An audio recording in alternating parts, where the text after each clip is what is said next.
लोकसभा चुनावों की घोषणा से पहले जहां तमाम पार्टियां अपना प्रत्याशी घोषित करने के लिए विचार मंथन कर रही हैं, तो वहीं सत्ताधारी बीजेपी ने चुनावी समर में अपनी कमर कसते हुए अपने उम्मीदवारों की पहली लिस्ट जारी कर विपक्षियों के लिए बिसात बिछाना शुरू कर दिया है।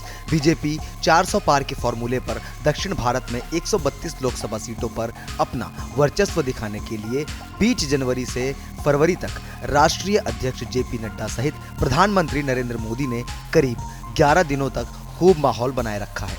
पीएम नरेंद्र मोदी के 370 सीटों को जीतने के ऐलान के बाद बीजेपी लोकसभा की एक सीट जीतने की प्लानिंग कर रही है।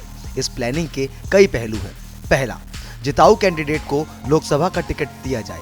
अगले सप्ताह आने वाली बीजेपी की लिस्ट में भी 100 से अधिक सांसदों का टिकट कटने की अटकलें लगाई जा रही हैं। दूसरा, जिन पार्टियों पर बीजेपी कमजोर है उन पर करिश्माई कैंडिडेट उतारे जाए।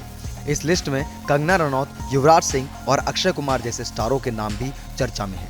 तीसरा, गठबंधन के सहयोगियों के साथ जीत की गारंटी वाली सीट ली जाए। और चौथा प्लान बीजेपी का ये है कि जिन सीटों पर जिताऊ कैंडिडेट नहीं है उसकी भरपाई दूसरे दलों से आने वाले टिकाऊ नेता को टिकट दिया जाए।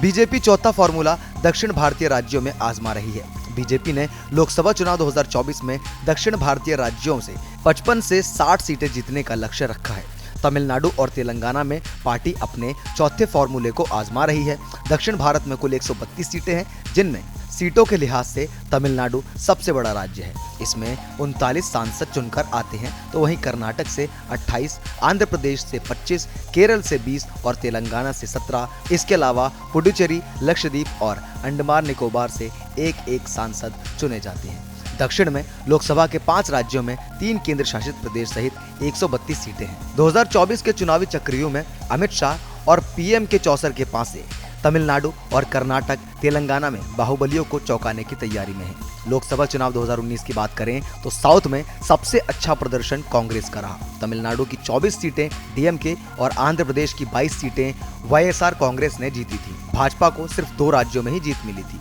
तेलंगाना की 17 सीटों में से 4 सीटें ही बीजेपी निकाल पाई थी। अन्य किसी राज्य में भाजपा का खाता तक नहीं खुल पाया था। दक्षिण में 2019 के चुनावी रण कांग्रेस के लिए बेहतर परिणामों में रहे हैं। कांग्रेस को सबसे ज्यादा सफलता केरल में मिली थी। यहाँ की 20 सीटों में से 15 सीटों पर पार्टी को जीत हासिल हुई। 39 सीटों वाले तमिलनाडु में कांग्रेस को 8 सीटों पर जीत मिली। 2019 के लोकसभा चुनाव में कांग्रेस ने डीएमके के साथ गठबंधन में चुनाव लड़ा था। राज्य में 9 सीटों पर चुनाव लड़ी कांग्रेस को 8 पर जीत मिली। इसी तरह 24 सीटों पर गठबंधन में लड़ी कांग्रेस डीएमके के साथ सभी सीटें जीतने में सफल रही। बीजेपी बीते 2019 के चुनावों के परिणाम से आहत है और बुरे नतीजों का जोखिम झेल रही है। इसलिए इस बार बीजेपी 2024 के लोकसभा चुनाव में कोई कोर कसर नहीं छोड़ रही है। प्रधानमंत्री मोदी व बीजेपी के राष्ट्रीय अध्यक्ष जेपी नड्डा की लगातार दक्षिण भारत की जनसभाएं, रैलियां ये बयान कर रही हैं कि 2019 के चुनाव की चूक इस बार ना हो। वहीं कांग्रेस समेत तमाम दक्षिण के दल भी पूरी जुगत में हैं कि भगवा पार्टी को किसी भी तरह से रोका जाए और अपनी सीटों में बढ़ोतरी कर बीजेपी को सत्ता से बेदखल किया जाए। आर्या न्यूज़ डिजिटल की रिपोर्ट।